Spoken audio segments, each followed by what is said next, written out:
केनालनि जे ख़िलाफ़ु जेका तहरीक शुरू कई असां, ऐं तहरीक पंहिंजे पूरे रिधम में पूरे जोश सां हली, ऐं जॾहिं सॼो माण्हू हिकु हिकु ॻोठु हिकु हिकु शहर इन्वॉल्व थी वियो, इहो रुॻो हिकिड़े कंहिं इवेंट जे करे कोन्ह थियो। असां महीननि जा महीना ॻोठनि बहिराड़ियुनि में वञी इहा मास मोबिलाइज़ेशन करे माण्हुनि जी ज़हन साज़ी कईसीं त माण्हुनि सम्झो त ही माना पाणी ही केनाल असांजे जियापे जो बुनियाद जे इहे ठही विया त सॼी क़ौम मरी वेंदी।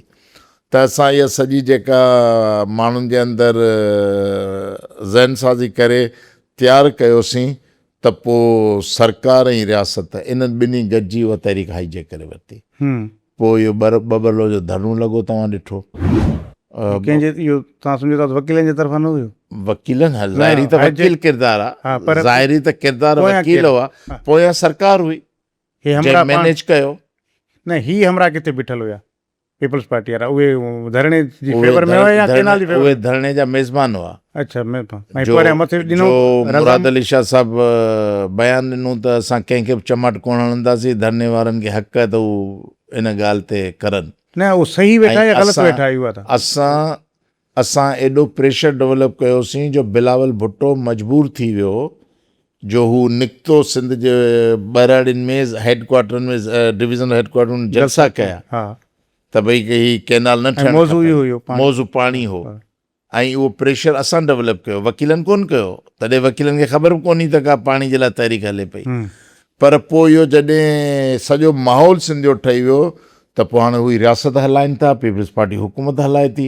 उन ॾिठो त जेकॾहिं ही सॼी तहरीक क़ौम परस्तनि जी अॻुवाणी में हली ऐं नतीजनि ॾे वेंदी त पोइ सुभाणे त असांखे सिंध जा माण्हू वोट बि कोन ॾींदा ऐं असां अलाए किथे वञी बीहंदासीं। पोइ सॼो मैनेज हिकिड़ो प्रोग्राम हो जंहिंमें वकील साहिबान हुआ तहरीक जी अॻीवाणी सिफ़ में, ऐं असां इख़्तिलाफ़ हूंदे बि असां ॿ धरणे खां लातालुक न रहियासीं। सभई विया, असां इख़्तिलाफ़ रखियो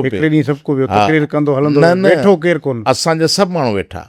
ॼाम अब्दुल फताह समेत जो असांजो 5 ॾींहं हुते वेठो। पोइ वरी ॼाम वरी ॼाम खे चयूं त तव्हां वञी कमू शहीद ते धरणो हणो। पोइ ॼाम सां वरी कमू शहीद ते वेठो। ऐं साईं मुजाहिद ते कश्मीर मोड़ ते असांजो अकरम बाचकाणी उते वेठो हुयो। गुलशन हदीद वारे कराची मोड़ ते एजाज समटो हुतखान गाॾई हैदरशानी वारा वेठा हुआ। सॼी असांजी तनज़ीम इन्वॉल्व हुई। पहिरीं FIR असांजे माण्हुनि ते थी इन पाणी जी तहरीक में। त असां लातल कोन रहियासीं, असां गॾु हुआसीं, पर असां इहो एतिराज़ु रखंदे रहियासीं त ही प्रॉपर टाइम कोन हो धरणे जो। अधु तहरीक खे अधु में तहरीक जो मक़सदु छा हुयो? आख़िर अल्टीमेटली इहो त केनाल न ठहनि, उहो त बसि उहो त उन मिली या अञा कुझु ॿियो? केनाल न ठहण जो मक़सदु आहे त हाणे वरी राग हले पियो न केनालनि जो। असांखे हुक्मराननि खे कननि में हथु विझराए भां कराइणी हुई त सिंधू दरिया जे पाणी सां आईंदा कंहिं वक़्त में मज़ाक न करनि। जॾहिं असां धर्मूं जा ऐलान करियो आहे न त कराची जे ॿाहिरि 10,000 माण्हू वेठल हुजनि, हैदराबाद जे ॿाहिरि 20,000 माण्हू वेठल हुजनि, ईअं ठटो बदीन हर हिकु ज़िले हेडक्वार्टर में 10-20,000 माण्हू निकिता रोडनि ते वेठल हुजनि। 1.5-2 लख माण्हू, जेकॾहिं इहे 2 लख माण्हू कराची खां वठी कश्मीर ताईं रोडनि ते हुजनि, पोइ ख़बर पए आहे हुकूमत खे बि, ख़बर पए रियासत खे बि त सिंध जे बुनियादी मसइलनि सां मस्करी करणु एॾो सवलो ॻाल्हि कोन्हे। त हुननि उहो वक़्तु काॻे जेको ॿारु 9 महीना माउ जे पेट में रहंदो आहे, तव्हां 6 महीननि में कढंदो त छा थींदो? ॿारु त कोन हूंदो, गोश्त लूथड़ो हूंदो। सो मजमूई असां समाज जे अंदरि प्रेशर पैदा करे वेठासीं।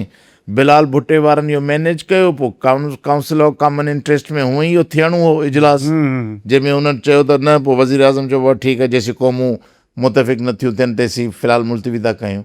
पर हर 6 महीने खां पोइ हुननि खे पेट में माल हो खाई विया। न, माल कंहिं न खाधो। माल खाइण जो मसइलो कोन्हे, मसइलो त सिंध जी इन सूरत हाल मां निजात थियणी आहे या न थियणी, अञा न थी।